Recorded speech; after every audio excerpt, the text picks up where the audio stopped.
네, 고맙습니다. 자, 많은 사람들이 성공을 하고 싶어 하는데 성공한 사람들은 많지가 않더라. 1%만이 진정한 성공자 부자가 되었더라. 그런데 30년 동안이나 열심히 준비를 하고 30년 동안 나름대로는 잘 살아보겠다고 발버둥을 쳤는데 왜 그렇게 많은 사람들 95%나 되는 사람들이 실패를 하고 5%의 사람만이 겨우 성공, 그 중에서도 진정으로 성공한 사람은 1%밖에 안 되는가? 그거는 성공하는 방법, 성공의 법칙을 몰라서 그렇다. 성공의 법칙이라는 것은 누가 아무렇게나 정한다고 법칙이 된 것이 아니고 그건 자연 법칙과 같이 원래 있는 거다.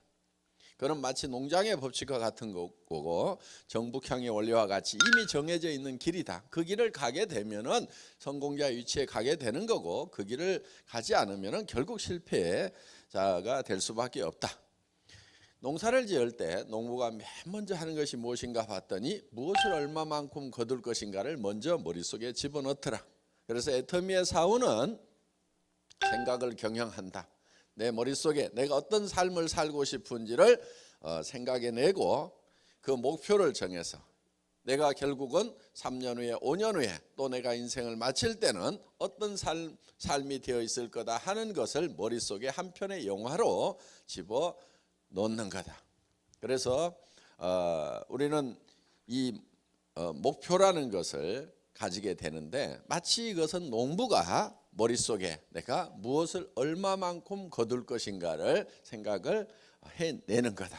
그래서 쌀 10가마가 머릿속에 들어오면은 그거는 그 쌀 10가마를 가지고 내가 벽씨를 심을 건지 땅콩 씨앗을 심을 건지 콩 씨앗을 심을 건지를 바로 쌀 10가마라는 걸로 결정을 한다. 그래서 쌀 10가마를 거두겠다 그러면은 벽씨를 선택하고 10가마라는 것을 거두기 위해서는 내가 벽시 한 마를 준비하고 땅도 몇 평인가를 준비하고 농자금은 얼마 들어가는지 인분은 얼마가 들어가는지 하는 모든 것을 내가 무엇을 얼마만큼 거두겠다는 것을 머릿속에 먼저 집어넣고 나서 그거를 가지고 모든 의사결정을 한다 하는 겁니다.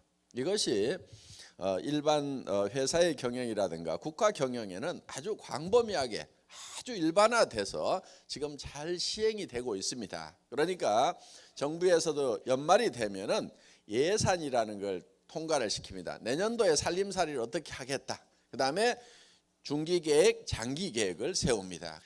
그리고 회사도 마찬가지예요. 전부 다 내년도 예산을 다 세웁니다. 그리고 중기계획, 장기계획을 다 세우는데 그렇게 일반화되어 있는 그거를 보통 MBO 이렇게 해서 매니지먼트 바이 오브젝티브스 해서 오브젝티브스에 의해서 목표에 의한 관리, 보통 목표 관리 그러는데 더 정확한 번역은 목표에 의한 관리, 바이니까 이렇게 번역을 하는 게 맞습니다. 이게 대기업에서 근무를 해보신 분들은 과장이나 차장쯤 되면은 표준화폐나 생산관리본부에 이런 데 가가지고 목표관리 과정이라고 일주일씩 교육을 받는 과정이 있습니다. 거기 가면은 전부 이거를 다 가르쳐서 자기 부서도 목표관리를 하도록 MBO를 하도록 이렇게 하고 있어요. 그래서 올해 우리 영업부서의 판매 목표는 얼마다. 그렇게 하기 위해서는 인원이 몇 명이 충원이 돼야 되고 1인당 매출액은 얼마를 해야 되고 그때 이익이 얼마가 날 것 하는 것을 1년 후에 연말의 모습을 미리 연초에 끌고 와가지고 그걸 달성하기 위해서는 어떻게 하겠다는 것을 전부 그렇게들 하고 있어요. 그런데 인생을 살아가는 관리를 하는 것은 이 국가나 회사 관리하는 이런 일반적인 이 MBO가 지금 들어와 있질 않아요. 그게 안타까운 거예요. 그러니까 어제 저녁에 우리가 균형 잡힌 삶이라는 목표를 설정을 하자 하는 것은 특별한 얘기가 아니고 누구나 다 알고 있어야 되는 지극히 평범한 얘기를 사실은 한 건데 그거를 많은 사람들이 처음 들어봤다 하는 것이 지금 굉장히 불행한 현실이다 하는 거예요. 만약에 그것이 기업이나 국가를 경영할 때 쓰는 이 목표관리 기법을 각자 인생에 전부 다 적용을 한다고 하면은 1%가 성공하는 것이 아니고 99%가 성공을 할 수가 있다 하는 겁니다. 그러니까 이거는 특별한 것이 아니고 그렇게 하지 않는 것이 이상한 거고 특별한 거예요. 자, 개인 인생의 이 목표 관리 과정을 지금 집어넣자 하는 겁니다. 여러분들 서점에 가면은 성공학에 관한 책들이 많이 있습니다. 그 성공학에 나와 있는 책의 내용들이 전부 다 목표를 세워라, 그거예요. 목표를 세워라. 그 목표를 명료하게 가져라. 그리고 구체적인, 거기까지 도달하는 구체적인 방법을 세우고 그 구체적인 방법을 꾸준하게 실행을 하다 보면 거기까지 도달할 거다, 이렇게 되어 있다 하는 거예요. 자, 이 목표를 명료하게 갖는 것이 무엇보다도 중요하다. 그런데 사람은 이 목표가 상당히 복잡합니다. 왜 복잡하냐면 사람이 좀 복잡하게 만들어져서 그렇다 하는 거예요. 사람은 육이 있고 영이 있고 혼이 있고 주변 환경으로 둘러싸여 있다. 그래서 이 육이 원하는 바는 건강하고 오래 살며 풍요롭게 살고 싶은 경제적 욕구, 안전에 관한 욕구가 있고 생명에 관한 욕구가 있다. 그래서 우리는 잘 살아야 된다. 그 다음에 우리의 영은 양심에 따라서 살고 싶고 영원히 살고 싶고, 그리고 창조주로부터 사랑하고 사랑받고 싶은 욕구를 가지고 있다. 그래서 우리는 정말 잘 살며 사랑하고 배우고 공헌하는 삶을 사는 이런 목표를 정해야 되는데 우리 머릿속에 그것이 뚜렷하게 있어야 돼요. 정확하게 있어야 돼요. 정확하게. 차도 좋은 차 이게 아니고 어제 에쿠스 그러면은 흰색 뭐 GT 칼라 딱 나와야 돼. 그 다음에 그게 380인지 500인지 리무진인지 나와야 되고, 나와야 되는 거예요. 가격은 얼마인지 6,700인지 1억 1,500인지 정확하게 알고 있어야 그게 자기 차가 되는 거지. 그것도 모르고 좋은 차요. 머릿속에 그 차가 분명하게 각인이 되어 있어야 된다. 내가 사고 싶은 차가, 내가 살고 싶은 집도 분명하게 딱 머릿속에 그려져 있어야 돼요. 그것이 명료하면 명료할수록 우리 몸이 변하는 거예요. 그래서 정말 내가 그것을 가질 수만 있다면 나는 미쳐버리겠다는 그런 목표가 세워져야 되는 거예요. 그게 우리가 일할 수 있는 에너지가 된다 하는 겁니다. 정말 나는 그렇게만 살 수 있다고 하면은 이 몸 부서지도록 하겠다. 그것이 자기에게만 이유가 있는 것이 아니고 사랑하는 사람들에게 이유가 있는 것이 반드시 필요하다는 거예요. 정말 내 아내가 돈 걱정 안 하고 가계부 안 쓰고 생활비 걱정 안 하고 정말 살 수 있도록 내가 한 달에 3천만 원씩을 계속 아내한테 줄 수만 있다고 하면은 정말 아내로부터 존경받는 남편이 되고 정말 고맙다는 남편이 되고 나는 다시 결혼해도 당신하고 결혼하겠다고 67%의 여성이 현재 남편하고 결혼하라고 그러면 다시는 안 하겠다 하는 게 67%입니다. 남자들 정신 차려야 돼. 통계적으로 그렇게 나와 있어요. 그러니까 정말 아내가 나는 다시 결혼한다고 해도 꼭 당신하고 하겠다. 그런 사람이 돼야 되고 자녀들한테도 야 우리 아버님이 우리 어머니가 정말 훌륭하시다. 존경하는 사람 1순위 우리 엄마 아빠 이렇게 쓸 수 있도록 그래서 자녀들이 정말 존경의 눈빛으로 바라보는 그런 위치에 갈 수 있다고. 멀리 다른 사람들한테 존경받고 인정받는 것보다도요 가까이 있는 가족들한테 인정받고 존경받는 것이 더 중요해요. 그게 더 행복해요. 진짜 자녀 때문에 헤어지지 못해서 살고 있는 아내들이 67%나 된다는 걸 우리 남자들 명심을 해야 됩니다. 그거를 다 바꿔놔야 돼.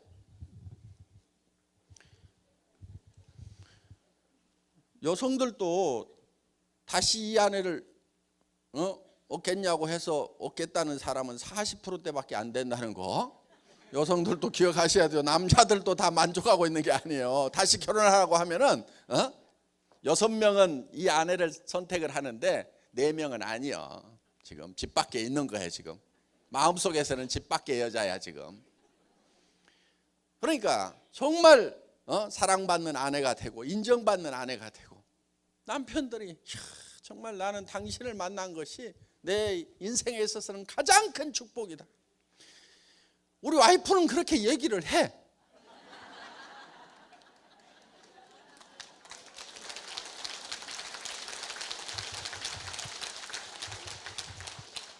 나는 우리 집사람한테 하나님의 1호 선물이 바로 당신이야. 하나님이 내게 준 가장 큰 선물이 바로 당신이야. 난 그렇게 얘기를 해요. 대놓고 얘기를 해요. 그 얘기를 듣는 우리 와이프는요, 소름이 끼쳐가지고 몸소리를 쳐, 감동을 해가지고 여보 죽어 그냥. 와이프를 좀 그렇게 만들어라 이거예요. 여기 있는 남자들. 에? 정말 그냥 우리 남편만 보면 그냥 막 소름이 돋고, 내가 어쩌다가 이런 남자를 만났을까, 내가 무슨 복일까 하고 그냥 이렇게 그러면요 정말 행복한 거예요. 자녀들도 정말 우리 부모님, 내가 세상에서 존경하는 1번 우리 부모님이다. 나도 부모님처럼 돼야 되겠다. 그렇게 좀 되자 이거예요. 근데 그거를 그렇게 마음을 먹으면 그렇게 될 수가 있다는 거예요. 저도 그렇게 마음을 먹었어요. 언제 마음을 먹었느냐? 처음에 결혼할 때 마음을 먹었다가 그게 희미해졌다가 결정적으로 언제가 제일 희미해졌냐면은 애들 졸업하고 나면 헤어집시다 할 때는 마이너스로 됐어. 그게 정말 그때 대오각성을 해가지고, 야, 우리 집사람의 마음 상태가 여기까지 갔는가, 내가 뭔가 잘못해도 크게 잘못했구나. 이제는 정말 내가 우리 집사람에게 소중한 남편이 돼야 되겠다. 정말 자랑스러운 남편이 되고 존경받는 남편이 돼야 되겠다. 반드시 그렇게 하겠다. 내 몸이 부서지더라도 그렇게 하다가 죽어도 나는 괜찮아. 나는 그걸 하다가 죽어도 괜찮아. 목숨 걸고 한 거예요. 그 우리 집사람이 저를 보고 소름 끼치는 것은요, 제가 목숨 걸고 그 일을 했기 때문에 소름 끼쳐 하는 거예요. 내 사랑하는 사람들이 잘 되도록 하기 위해서 정말 내가 목숨까지 버리고 나를 버리겠다고 생각했는데, 나는 아무리 힘들어도 좋다. 내 사랑하는 가족들, 내 사랑하는 사람들이 정말 잘 될 수만 있다고 하면은 행복해질 수가 있고 편안해질 수가 있고, 그런 상황으로 갈 수만 있다고 하면 내 몸은 부서져도 좋다. 나는 죽어도 좋다. 그렇게 하고 했는데 정작 제일 행복한 사람은 저더라 이거예요.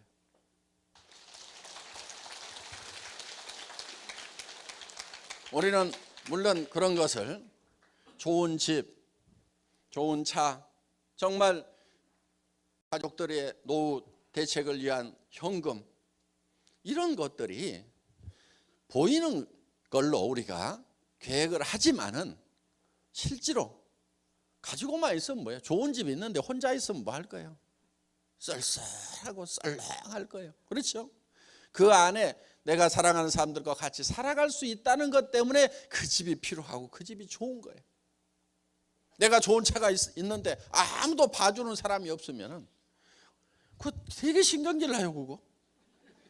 그런데 가족들은 어때요? 친구들은 어때요? 봐주죠. 그렇죠? 사랑하는 사람들이 있으니까 그런 것도 필요하고 그런 것도 좋은 거예요. 아무런 내가 뭘 가졌는데도 아무런 관심을 안 가지면은요, 그 차 타봐야 별 볼 일 없어요. 정말 사랑하는 사람들이 있기 때문에 그런 것도 필요하고, 내가 혼자 타고 다닐 때보다는 애들이 뒤에 타가지고 야 아빠 차 좋다, 오 아빠 차 좋다, 이렇게 얘기할 때 그 차를 갖는 기쁨도 있더라 하는 거예요. 그래서 우리는 정말 사랑하는 사람들을 위해서라도 반드시 성공자가 돼야 되겠다. 그런데 지금까지는 그 성공자가 되는 방법이 사실은 잘나고 똑똑하고 영리하고 공부 잘한 사람들한테만 그 기회가 주어졌던 것이 지난 산업사회예요. 그래서 산업사회는 많이 아는 자가 적게 아는 자를 지배했어요. 공부 잘했어야 됐어요. 그 전에 농경사회는 힘센 자가 힘 약한 자를 지배했어요. 땅이 있어도 농사지을 힘이 있어야지. 농사지을 힘이 없으면은요, 땅이 있어봐야 농사 못 지면 점점점 가난뱅이 되는 거예요. 지금 이 정보화 사회라고 하는 것은 많이 알지 않아도 된다 하는 거예요. 얼마나 다행입니까? 그렇죠? 평생을 공부 못 해가지고 찌그러져 살았던 사람들. 그런데 이 애터미 사업은 정보화 이 시대에 정말 에센스예요. 정보화 산업을 그대로 정말 이용한 어떤 정수예요, 이게. 자, 이 사업은 공부를 많이 하지 않아도 돼요. 자기가 공부 꼭 잘해야만 성공한다, 그게 아니에요. 그럴 것 같으면은 우리 로얄 리더스 클럽의 학력을 따져봐야 되는데, 저기 보면은 뭐 나는 학력을 몰라요. 문제는 누가 어디를 나왔는지 어느 수준까지 공부를 했는지를 사실은 잘 몰라요. 나 궁금해. 나중에 좀 얘기 좀 해줘봐. 그러니까 학력하고 전혀 상관없이 크라운 마스터도 될 수가 있다 이거예요. 그래서 어떻게 보면은 여러분들에게 새로운 희망을 드리는 거예요. 그리고 돈이 없어도 돼요. 자, 지금 산업사회가 고도화되면서 이제 처음에 출발할 때는 일직선상에서 다 똑같이 공평하게 출발을 했어요. 그러니까 다 맨발로 뛰어가지고 이제, 그러니까 돈 없는 사람도 성공할 수가 있었어요. 왜? 옆에 사람도 돈 없고 나도 돈 없으니까 내가 열심히 더 하면은 그냥 돈 버는 거예요. 근데 지금은 열심히 한다고 해서 돈이 벌리는 게 아니야. 잘한다고 해서 돈이 벌리는 게 아니야. 내가 뭔가를 더 잘해가지고 될 듯 하면은 옆에 돈 왕창 가지고 있는 사람이 뭘 보고 있냐면 어느 것이 잘 되나 하고 보고 있는 사람들이 있어.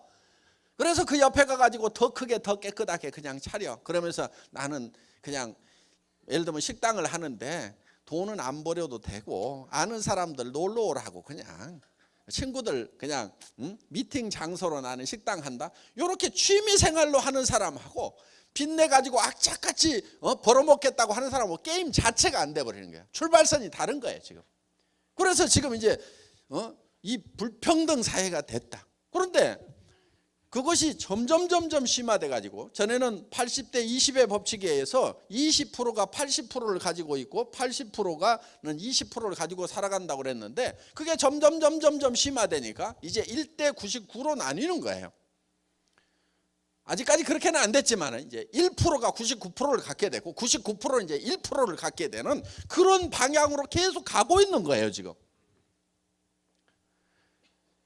한번 낙오해버리면 재기할 가능성이 없어져 버렸단 말이에요. 그래서 지금 이제 99%의 반란이 시작이 된 거예요. 1%를 없애버리자. 저것들이 다 들고 있으니까. 그런데 저는 그거는 합당하지가 않다고 보는 거예요. 1%가 반칙을 해가지고 가져갔다고 그러면 모르는데 더 노력해가지고 그렇게 가져간 것에 대해서는 물론 그들이 풀지 않는 거 풀어야 돼요. 풀어야 되는데 안 푸는 거에 대해서는 도덕적으로 나쁜 거지 법적으로 나쁜 건 아니란 말이에요. 그건 지네들 마음이에요. 가만 놔둬. 그러면 99%가 어떻게 하면 되냐면은 알았다 이제 니네한테 안 간다. 우리끼리 한다. 그 1%는 누구 때문에 돈을 벌었냐면 우리 99% 때문에 돈을 벌었단 말이에요. 프랜차이즈가 왜 돈을 벌어요? 옛날에 찐빵 굽고 만두 굽고 하던 각자가 사장이던 시절에는 각자가 다 이렇게 벌어서 먹여 살렸는데 지금은 이제 이런 프랜차이즈 체인 스토어가 만들어지면서 동네에서 개인적으로 한 사람들은 다 망한단 말이에요 지금. 그러다 보니까 그 잘하는 1%가 그냥 싹쓸이를 해버리는 거예요. 그래서 어떻게 보면 이제 99%가 패자가 된 거예요. 그러면 다시 그 99%를 일직선으로 세워놓고 다시 한번 경쟁을 해보는 거예요. 그게 애터미 사업이에요. 자, 그러니까 여기는 돈이 한 푼도 없어도 된다. 무자본 사업이에요. 돈 가지고 설치면 더 안 됩니다. 지식이 없어도 돼요. 학력, 공부 안 했어도 돼요. 왜? 여기 로얄 클럽에도요, 별로 지식이 없는 할머니도요, 다 해요. 자, 어떻게 하느냐? 내 능력보다는 내 밑에 파트너의 능력에 의해서 성공을 하기 때문에 그게 가능하단 말이에요. 다른 조직에서는 반드시 위에 사람이 더 똑똑하게 돼 있어. 밑에 똑똑한 놈은요, 멍청한 위에 사람 밑에 안 있어. 어디로 삐지든지 차고 올라가든지 이렇게 돼 있단 말이에요. 그런데 이 애터미 사업은 내가 멍청해도 상관이 없어. 내 밑에 똑똑한 사람이 와가지고 위에 스폰서하고 얘기하다 깝깝하면은, 예, 가만히 계세요. 내가 알아서 할게요. 그리고 지가 알아서 한단 말이에요. 그리고 각자 수당 받아가는 거예요. 그래서 당신은 멍청한데 똑똑한 파트너에서 생긴 소득이니까 일부를 밑으로 내려줘라. 그런 거 없어요. 똑같아요. 똑똑해가지고 돈 버나 멍청해서 돈 버나 소득은 똑같이 다 자기 걸로 돼 있단 말이에요. 얼마나 평등하게 돼 있냐 하는 거예요. 그리고 돈 있어도 여기 와서 설치면 안 돼요. 지식이 있어도 그 지식 가지고 설치면 안 돼요. 여기서 시키는 대로 해야 돼. 왜? 세상의 지식이 별로 여기에 통하지가 않아요. 보면은 세상의 방법이 여기서 통하지가 않아요. 그러니까 옛날에 세상에서 하던 방법은 쫙 한 500만 원어치 사가지고 쫙 뿌리면서 그런 방법들이 있었어요. 그런데 그런 방법을 하면 다 망해요. 보면은. 자, 철저하게 애터미 방식으로 해야 돼요. 네트워크 마케팅 방식으로 해야 돼요. 이 안에 들어오면 새로 배워야 되는 거예요. 새로운 개념 정리가 돼야 돼요. 밖에서 똑똑했다고 해서 이 안에까지 똑똑하느냐, 그렇지가 않아요. 그렇기 때문에 누구나 다 평등하게 일직선상에서 다시 출발을 할 수가 있다 하는 겁니다. 그래서 여러분들에게 새로운 기회가 되는 거고, 그런데 그것이 단순히 먹고 사는 걸로 끝나는 것이 아니고 노후 대책까지 확실하게 되고 자식한테까지 물려줄 수 있도록 되어 있다 하는 거예요. 다행히 이 애터미 사업은 자본도 없어도 되고 특별한 경험이 없어도 되고, 왜? 시스템이 있기 때문에 이 안에 갖다 앉혀놓기만 하면 된단 말이에요. 자, 어떻든 여러분들은 이제 패자 부활전을 할 수 있는 유일한 탈출구, 유일한 사다리가 바로 이 애터미 사업이다. 누구든지 그룹을 운영할 능력이 없더라도 리더들이 연합해가지고 시스템을 돌리기 때문에 본인의 상위 리더가 똑똑하지 않아도 아무 상관이 없어요. 다 도와주니까. 또 회장이 직접 나서서 하기 때문에 아무 상관이 없이 여러분들은 능력이 없더라도 다 성공할 수가 있다. 단지 이거를 믿고 가는 거예요. 첫째 믿어야 될 건 여러분 자신을 믿어야 돼요. 이 제품에 대해서 싸고 좋다고 판단을 했으면 내 판단이 옳다는 자기 믿음을 가져야 돼요. 오늘 들어본 얘기가 정말 이거는 맞는 얘기다 싶으면 자기 판단에 대해서 믿어야 돼요. 그리고 밀고 나가는 것이 필요합니다. 그게 신념이에요. 성공하려고 그러면 반드시 신념이 있어야 됩니다. 자, 여러분들은 이제 어제 오늘에 걸쳐서 목표 설정을 했습니다. 균형 잡힌 삶이라는 그것을 하루 저녁에 이 영화를 명료하게 만드는 것은 쉬운 게 아니에요. 이거는 평생 계속 다듬어 나가는 겁니다. 그래서 이 머릿속에 명료한 목표가 있어야 돼요. 현실에서 한참 높은 목표가 있어야 되는 겁니다. 그리고 현실을 거기까지 끌어올리는 거예요. 이 목표가 없으면 현실은 계속 그대로 가는 거예요. 끝까지.